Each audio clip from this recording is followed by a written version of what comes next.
Selamat sore semuanya, salam sehat. Kita bertemu pada sore hari ini pada mata kuliah pengelolaan pesisir terpadu atau bahasa kerennya adalah Integrated Coastal Management yang disingkat ICM. Mata kuliah ini diajarkan pada mahasiswa semester 7 program studi manajemen sumber daya perairan. Sebagaimana halnya dalam kontrak perkuliahan, pada pertemuan minggu kedua ini kita akan membahas modul 1 dengan topik zona atau wilayah pesisir. Materi pembelajaran ini menyediakan pemahaman awal mengenai wilayah pesisir sebagai wilayah peralihan antara daratan dan lautan, nilai-nilai penting wilayah pesisir, kompleksitas permasalahan, dan konflik yang seringkali mewarnai pemaparan wilayah pesisir. Topik pada modul 1 ini akan dibahas dalam 2 kali pertemuan, yaitu minggu kedua dan minggu ketiga. Tujuan dari pembelajaran modul ini diharapkan nanti mahasiswa setelah mempelajari modul ini mampu mengenali dan mendiskusikan wilayah pesisir sebagai zona peralihan antara daratan dan lautan, kemudian mengidentifikasi dan mendiskusikan sumber daya wilayah pesisir, sistem pesisir, serta nilai-nilai penting wilayah pesisir. Yang ketiga, mengidentifikasi dan mendiskusikan masalah-masalah pesisir dan penyebabnya sehingga dibutuhkan pengelolaan dengan pendekatan terpadu. Yang keempat, mengidentifikasi dan mendiskusikan konflik pemanfaatan wilayah pesisir yang seringkali terjadi ini, sehingga dibutuhkan juga pengelolaan dengan pendekatan terpadu. Untuk modul ini, diskusi akan dibagi ke dalam 4 bagian, yaitu 1, tentang zona atau kawasan atau wilayah pesisir, sistem dan sumber daya pesisir, penyebab permasalahan wilayah pesisir, dan keempat, wilayah pesisir sebagai ruang konflik. Nah, untuk pertemuan minggu kedua ini kita akan membahas 2 bagian, 2 materi, yaitu materi 1 dan 2, zona atau kawasan pesisir dan sistem dan sumber daya pesisir. Baik, kita akan langsung ke materi pembelajaran 1 tentang zona atau kawasan pesisir atau wilayah pesisir. Zona pesisir ini biasanya disebut sebagai ruang transisi atau peralihan antara 2 domain lingkungan, yaitu daratan dan laut. Wilayah pesisir umumnya didefinisikan sebagai bagian dari daratan yang dipengaruhi oleh kedekatannya dengan laut dan bagian lautan yang dipengaruhi oleh kedekatannya dengan daratan. Nah, wilayah pesisir ini adalah area di mana proses-proses interaksi antara ekosistem darat dan ekosistem laut paling intensif. Wilayah pesisir di daratan adalah sejauh, kalau ditanya sejauh mana wilayah pesisir itu di daratan, itu sejauh pengaruh lautan masih dapat ditemukan di daratan. Misalnya intrusi air laut atau pengaruh angin laut. Sedangkan batas wilayah pesisir di laut, di lautan, itu adalah sejauh mana pengaruh daratan masih dapat dilacak di lautan. Seperti misalnya salinasi,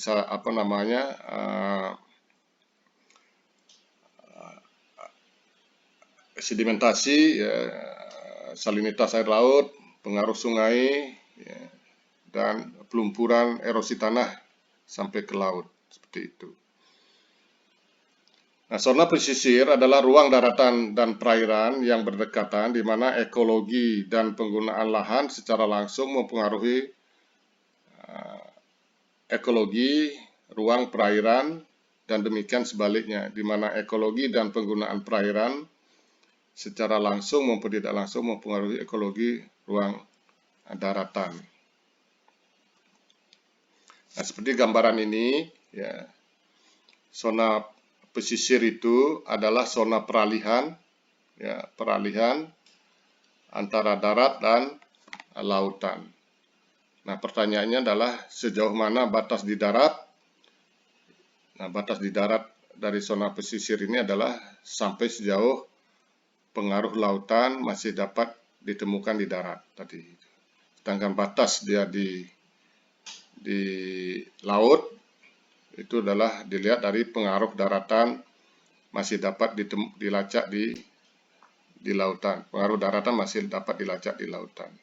Ini secara saintifik, secara ilmiahnya. Nah, dalam rangka manajemen, ya, tata kelola, Indonesia melalui Undang-Undang Pesisir, Undang-Undang Pengelolaan Wilayah Pesisir dan Pulau-Pulau Kecil, Undang Nomor 27 Tahun 2007, dan perubahannya Undang Nomor 1 Tahun 2014, telah menetapkan batas wilayah pesisir. Ya, ke daerah darat ini adalah batasnya adalah sampai batas administrasi kecamatan.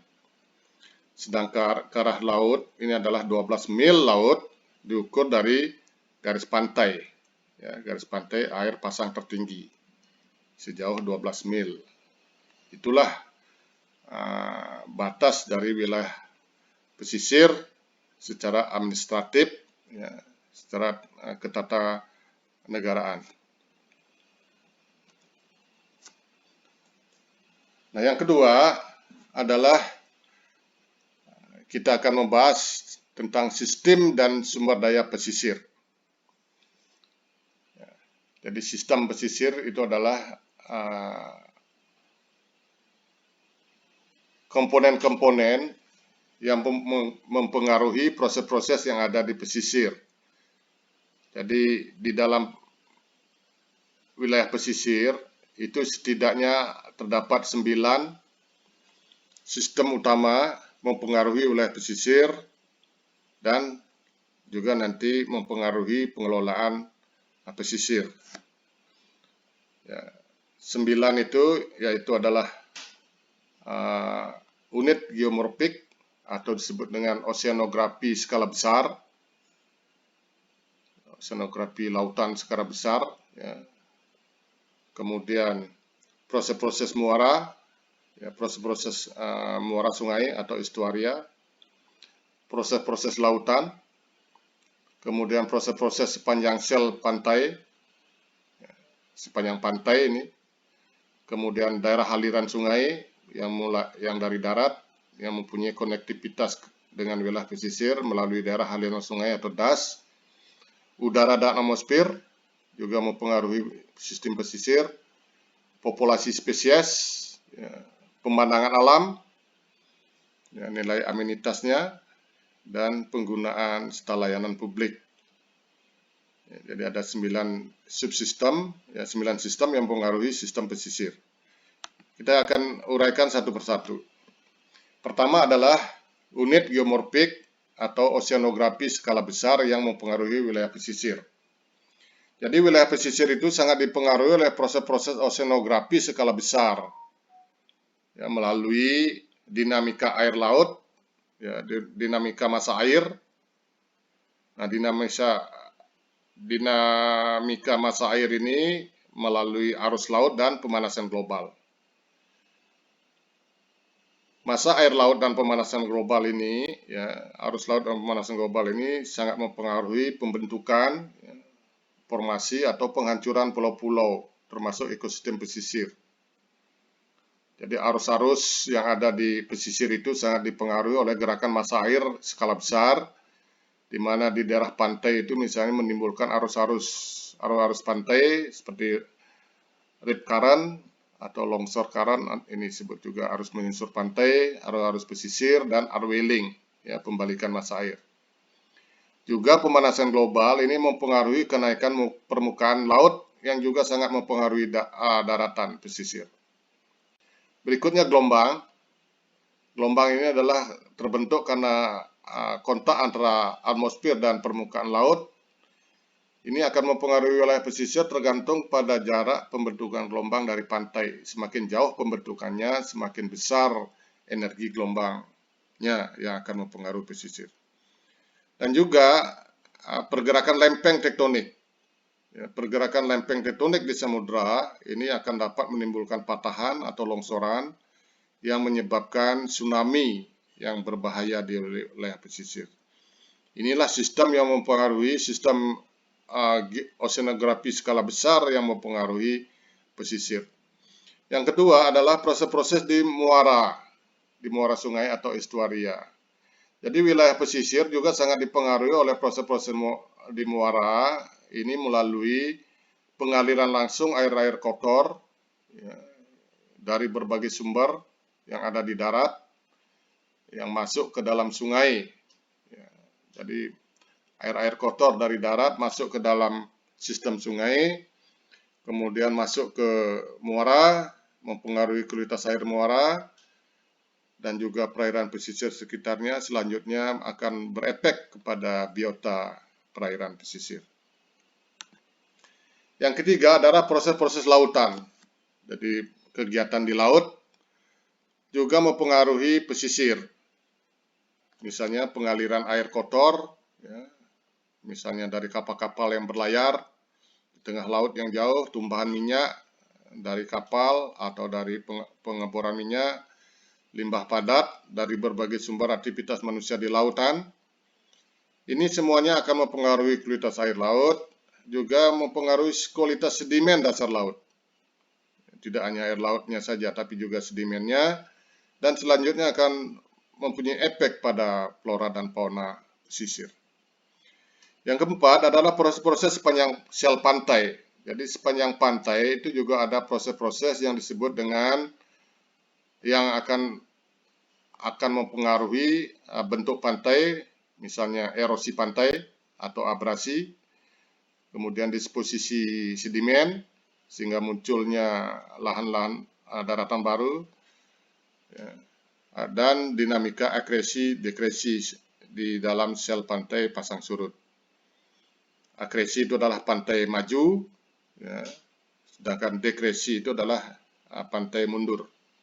Ada kemunduran ya, karena kekurangan transport sedimen. Yang kelima adalah das, daerah aliran sungai. Wilayah pesisir sangat dipengaruhi oleh sistem das. Karena das ini berkontribusi pada pencemaran perairan melalui limpasan permukaan yang akan berefek kepada flora dan fauna. Kalau tadi muara sungai melalui aliran sungai, sedangkan das ini juga melalui aliran permukaan, di samping juga melalui aliran sungai. Nah, sedimen dari sistem das ini sangat mempengaruhi pengendapan material di pantai, estuaria, atau lepas pantai, terutama berkontribusi pada dinamika akresi dan dekresi, seperti halnya proses-proses sel pantai tadi. Pada akhirnya, praktek-praktek penggunaan lahan di das, jadi baik buruk pengelolaan lahan di das, daerah aliran sungai itu akan mempengaruhi baik buruknya juga lingkungan di wilayah pesisir. Yang keenam adalah udara atmosfer. Udara pun mempengaruhi sistem di pesisir, itu melalui curah hujan, ya, karena mungkin di udara banyak terdapat emisi, ya, dari berbagai sumber, baik dari transportasi, industri, permukiman, dan lain-lain. Ini akan juga mempengaruhi kualitas efeknya pada biota dan juga kesehatan manusia. Yang ketujuh adalah populasi spesies. Ini mempengaruhi sistem pesisir, ya, berkaitan dengan pemanenan spesies komersial, ya, termasuk dampak-dampak dari kegiatan pemampatan spesies, ya, berupa degradasi lingkungan, baik pantai maupun habitat atau ekosistem. Kemudian 8, pemandangan alam. Pemandangan. Jadi wilayah pesisir itu dicirikan oleh pemandangan yang indah. Ya, sebagai tempat rekreasi pariwisata, ini sifat khas dari pesisir yang mendorong pembangunan di wilayah pesisir itu sangat padat. Ya, di sepanjang pantai dibangun berbagai fasilitas rekreasi maupun fasilitas pariwisata. Karena sifatnya yang mempunyai pemandangan yang indah. Yang ke-9 terakhir adalah penggunaan dan layanan publik. Kita ketahui bahwa wilayah pesisir itu mempunyai aksesibilitas yang tinggi, mudah dicapai, ya, baik dari laut maupun dari darat. Oleh karena itu, pesisir ini menyediakan banyak kemudahan dalam penggunaan lahan, termasuk pemanfaatan sumber daya pesisir. Sehingga daerah-daerah pesisir itu umumnya merupakan daerah dengan tingkat hunian yang padat. Ya, tempat-tempat penduduk bermukim, tempat-tempat dibangunnya fasilitas komersil, ya, dan juga berbagai infrastruktur layanan publik ya, dibangun di wilayah pesisir seperti pembangkit listrik, pengelolaan air limbah, sampah, dan sebagainya. Nah, di dalam wilayah pesisir terdapat sumber daya pesisir. Ya, jadi di dalam wilayah pesisir ini terdapat sumber daya pesisir, terdapat juga penggunaan pesisir dan lingkungan pesisir. Ya, sumber daya pesisir itu sebagai sumber daya alam, baik yang terbarukan maupun tidak terbarukan. Ya, kemudian penggunaan pesisir itu adalah berbagai penggunaan termasuk untuk tujuan ekonomi, rekreasi, estetika, pendidikan. Sedangkan lingkungan pesisir itu terdiri dari lingkungan biotik, abiotik, dan budaya. Nah, kita akan bahas tentang sumber daya pesisir. Sumber daya pesisir, ya, ini mengacu kepada peraturan perundang-undangan, ya, di berbagai negara itu akan berbeda. Ya. Kalau misalnya di daerah pesisir itu lahan pertanian itu tidak termasuk yang ada di daratan pesisir tidak termasuk sumber daya pesisir. Namun segala sesuatu yang ada di daratan pesisir yang nilainya, ya, yang keberadaannya di situ ditingkatkan atau nilainya ditingkatkan karena keberadaannya di pesisir itu bisa dikatakan sumber daya pesisir. Nah, Indonesia telah mengkategorikan sumber daya pesisir melalui Undang-Undang Pengelolaan Pesisir meliputi sumber daya hayati, ini berbagai jenis ikan dan biota laut lainnya, ya, sumber daya genetik yang dikandung setiap jenis, dan ekosistem pesisir. Ini yang disebut kategori sumber daya hayati. Ya, kemudian sumber daya non hayati, misalnya pasir, kerikil, air laut, ya, termasuk air laut dalam, minyak dan gas bumi, dan berbagai mineral dasar laut. Ya, ini termasuk sumber daya non hayati. Kemudian sumber daya buatan ini meliputi infrastruktur laut yang terkait dengan kelautan dan perikanan seperti misalnya pelabuhan. Yang keempat adalah jasa lingkungan pesisir. Jasa lingkungan ini meliputi keindahan alam sebagai daya tarik wisata, permukaan dasar laut sebagai tempat instalasi berbagai bangunan laut, misalnya kabel listrik bawah laut, kabel telekomunikasi bawah laut, pipa air bawah laut, pipa limbah, ya seperti itu. Kemudian yang berikutnya adalah energi kelautan, seperti energi dari gelombang laut, arus laut, misalnya panas laut, ocean thermal, ya, dan pasang surut juga. Nah, juga ekosistem pesisir sebagai sumber daya pesisir. Nah, ini ekosistem pesisir yang mempunyai nilai-nilai penting, ya, nanti diperdalam bacaannya di modul sudah disediakan masing-masing ekosistem ini, misalnya ekosistem terumbu karang, ekosistem mangrove, ekosistem padang lamun, ekosistem estuaria, muara sungai, rawa payo, dan ekosistem dataran pasang surut. Ini semuanya ekosistem-ekosistem ini nilai manfaat dan dinamikanya sudah kita pelajari di mata kuliah ekologi laut tropis.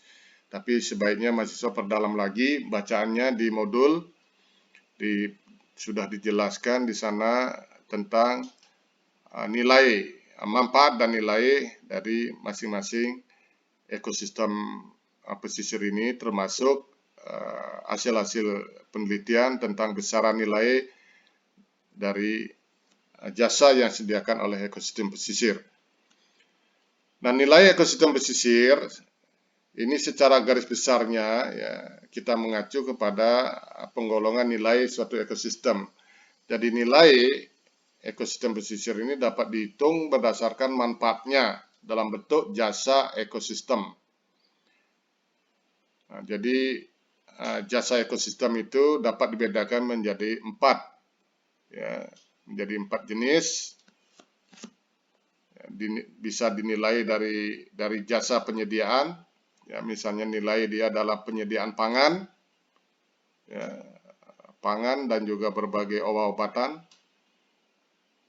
penyediaan air bersih, ya, penyediaan energi, ya, mungkin ada penyediaan bahan bangunan, ya, minyak dan gas, mineral laut, pasir dan kerikil. Jadi semua jenis sumber daya tadi, sumber daya pesisir itu dapat dikategorikan sebagai jasa penyediaan barang. Ya, jadi dalam bentuk penyediaan barang di sini. Kemudian ada jasa pengaturan. Nah, bagaimana misalnya berapa nilai wilayah pesisir dalam pengendalian banjir. Ya, itu termasuk jasa pengaturan iklim, misalnya penyerapan karbon, ya, karbon sink, juga perlindungan bencana, ya, bagaimana seberapa besar nilai dari terumbu karang, misalnya melindungi pantai dari bencana abrasi, mangrove dari bencana tsunami, pencegahan erosi pantai, ya, penguraian limbah, ya, karena laut itu juga berfungsi sebagai penguraian limbah, ya, dan perluasan daratan. Ekosistem pesisir juga bernilai budaya, jasa budaya, yaitu sebagai tempat rekreasi dan pariwisata, ya, estetika, ya, dia bernilai estetika, keindahan, bernilai spiritual, ya, bagi masyarakat tertentu, pesisir itu memiliki nilai-nilai spiritual, juga pendidikan dan penelitian, transportasi laut, ruang hidup, ya, baik di darat maupun laut. Beberapa masyarakat pesisir itu hidup di laut. Ya, kemudian perluasan daratan juga. Kemudian jasa pendukung. Ya, jadi jasa pendukung diantara adalah siklus nutrisi. Ya, bagaimana peran ekosistem dalam mendaur nutrisi, mendaur hara, ya, juga dalam perlindungan biodiversitas, keanekaragaman hayati, ya, juga fotosintesis, ya, untuk menghasilkan biomasa, ya, primer, ya, produktivitas primer di sini. Nah, demikianlah nilai ekosistem pesisir.